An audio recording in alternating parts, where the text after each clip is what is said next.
नमस्कार, मैं ममता जानी बीएमसी न्यूज़ लाइव में आपका स्वागत करती हूं।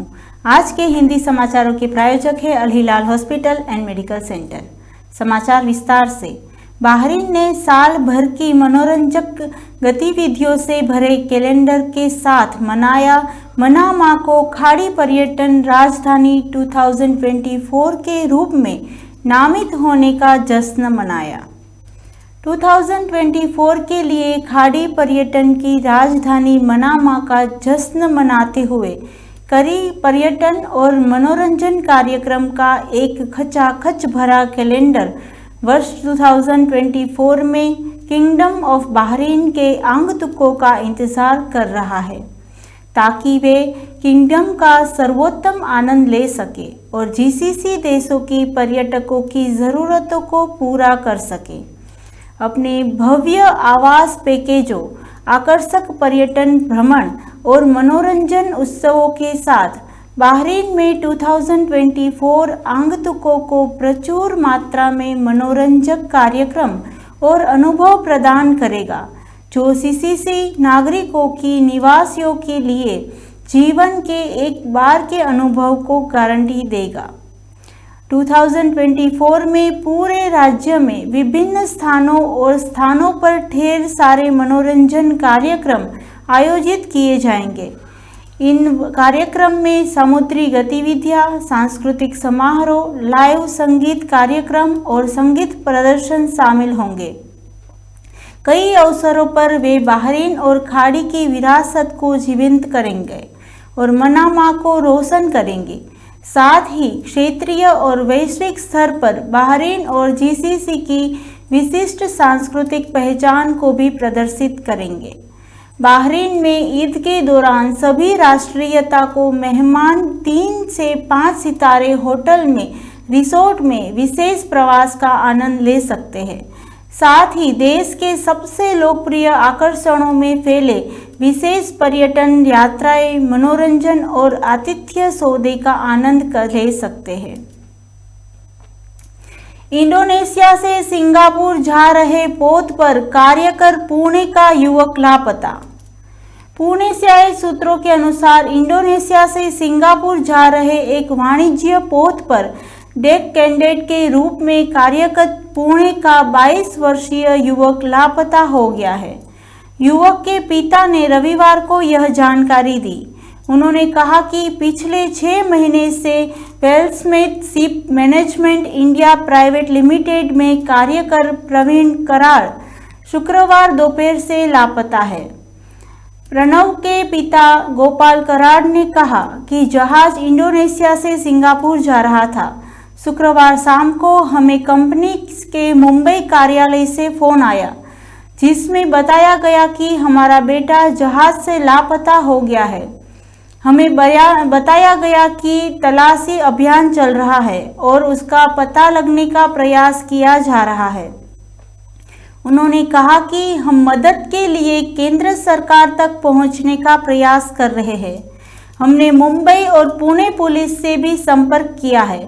पुणे पुलिस के एक अधिकारी ने कहा कि प्रणव के परिवारजनों ने उससे संपर्क किया था, लेकिन कंपनी का कार्यालय अंधेरे में होने के लिए उन्हें मुंबई पुलिस के पास भेज दिया गया।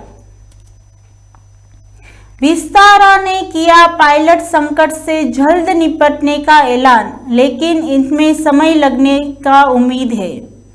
विस्तारा एयरलाइन लगातार पायलट संकट से जूझ रहा है।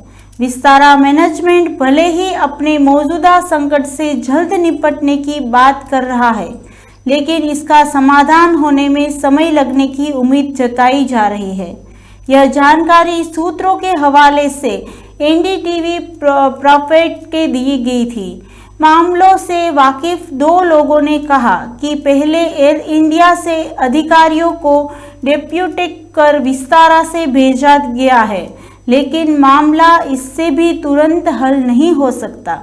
नागरिक उड्डयन महानिदेशालय के नियम के मुताबिक इन फर्स्ट ऑफिसर्स को करीब 40 दिनों के ज़रूरी प्रशिक्षण से गुजरना पड़ेगा।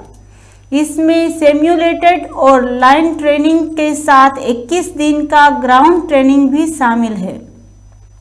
सूत्रों के मुताबिक भले ही विस्तारा और एयर इंडिया दोनों ही टाटा ग्रुप का हिस्सा है, लेकिन कोई भी पायलट एक्सचेंज ऑफिसर्स ट्रेनिंग के बाद ही किया जा सकता है। सूत्रों के मुताबिक एयर इंडिया पहले से ही फर्स्ट ऑफिसर्स की कमी से जूझ रहा है। ज़्यादातर एयर इंडियन ऑपरेशंस वन वेकमांड के साथ ऑपरेट किया जा रहा है, जिसका मतलब है कि को पायलट की कमी की वजह से 2 पायलट कॉकपिट ऑपरेशंस संभाल रहे हैं। अगर विस्तारा एयरलाइंस E320 उड़ने वाले पायलट को अन्य एयरलाइंस के लिए नियुक्त करती है तो उनकी ट्रेनिंग में भी कम से कम 2 महीने लगेंगे। आगे बढ़ने से पहले हम लेते हैं छोटा सा ब्रेक और मिलते हैं कुछ खास खबरों के साथ।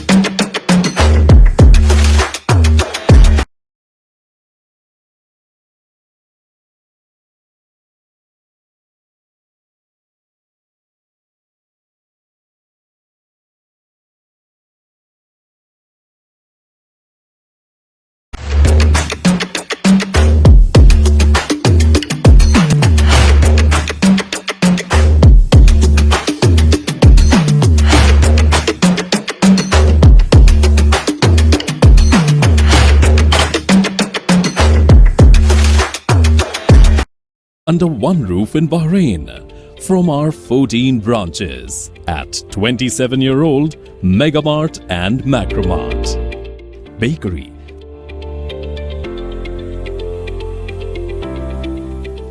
fresh meat and fish,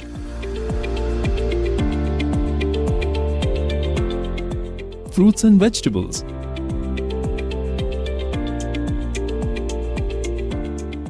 sweets and snacks, ready-to-eat foods, dairy products, grocery or consumer goods. To have a wonderful shopping experience, please visit your nearest Megamart Macromart branch. Megamart and Macromart, full of goodness.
स्वागत करती हूँ एक बार फिर से BMC news live में और देखते हैं देश और दुनिया की कुछ खास खबरों की ओर। मुंबई और लखनऊ की जीत से कौन सी 2 टीमों में आया बदलाव? समीकरण पॉइंट्स टेबल में टॉप 4 में बनी हुई है जंग। 7 अप्रैल को डबल हेड्स में मुंबई और लखनऊ की टीम मैच जीतने में सफल हुई। मुंबई ने दिल्ली को हराया तो वही लखनऊ ने गुजरात टाइटंस को हराकर पॉइंट्स टेबल में अपनी स्थिति सुधार ली है। बता दें कि IPL 2024 के 20वें मैच में मुंबई को जीत मिली। इस सीजन में मुंबई को यह पहली जीत है। वही 21वें मैच में लखनऊ की टीम मैच में जीतने में सफल रही। मुंबई और लखनऊ की जीत ने टॉप 4 की जंग को दिलचस्प बनाया। बता दें कि सीजन में पहली जीत के साथ ही मुंबई की टीम पॉइंट्स टेबल में आखिरी से 8वें स्थान पर पहुंचने में सफल हो गई है। वहीं लखनऊ को तीसरी जीत मिली। 3 जीत के साथ लखनऊ को पॉइंट्स टेबल में तीसरे नंबर पर आ गई है। अब मुंबई की पहली जीत और लखनऊ की तीसरी जीत के साथ आरसीबी और पंजाब किंग्स के समीकरण को झटका लगेगा। पंजाब अब तक केवल 2 मैच ही जीत सकी। वहीं मुंबई की जीत के आरसीबी को समीकरण एक तरफ से बिगड़ कर रख दिया है। आरसीबी इस समय 9वें पायदान पर है। बेंगलोर को अपनी स्थिति यहां से हर हाल में सुधारनी होगी। केंद्र के एफडीआई नियमों में बदलाव के बाद बीबीसी इंडिया ने अपना कामकाज नई कंपनी को सौंपा। बीबीसी ने भारत में अपना न्यूज़ रूम प्रकाशन लाइसेंस एक private limited company qualified news room को सौंप दिया। बीबीसी के तरफ से दुनिया भर में अपने संचालन को लेकर पहली बार ऐसा कदम उठाया गया। यह कदम आयकर विभाग द्वारा उनके कार्यालय की तलाशी के 1 साल बाद उठाया गया।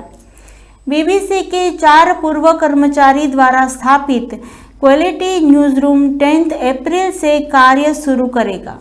यह पूरी तरह से भारत बेस्ड कंपनी है जो बीबीसी की डिजिटल सेवाओं के लिए अंग्रेजी, हिंदी, गुजराती, मराठी, पंजाबी, तमिल और तेलुगु में कंटेंट तैयार करेगा। कॉर्पोरेट मामलों के मंत्रालय के अनुसार कलेक्टिविटी न्यूज़ प्राइवेट लिमिटेड ने पिछले साल 27 अक्टूबर को शुरुआत हुई। कलेक्टिविटी न्यूज़ रूम की मुख्य कार्यकारी अधिकारी रूपा झा ने द इंडिया एक्सप्रेस को बताया कि बीबीसी के लिए किसी अन्य इकाई को प्रकाशन में लाइसेंस देना अभूतपूर्व है। हालांकि हम अपनी पत्रकारिता से समझौता नहीं कर सकते और बीबीसी पूरी तरह से हमारे साथ है। इसी के साथ आज के समाचार यहीं समाप्त होते हैं। मैं ममता आपसे विदा लेती हूँ। सब स्वस्थ रहिए, मस्त रहिए और बीएमसी न्यूज़ लाइव के साथ आप सबको शुभ रात्रि, सब्बा खैर।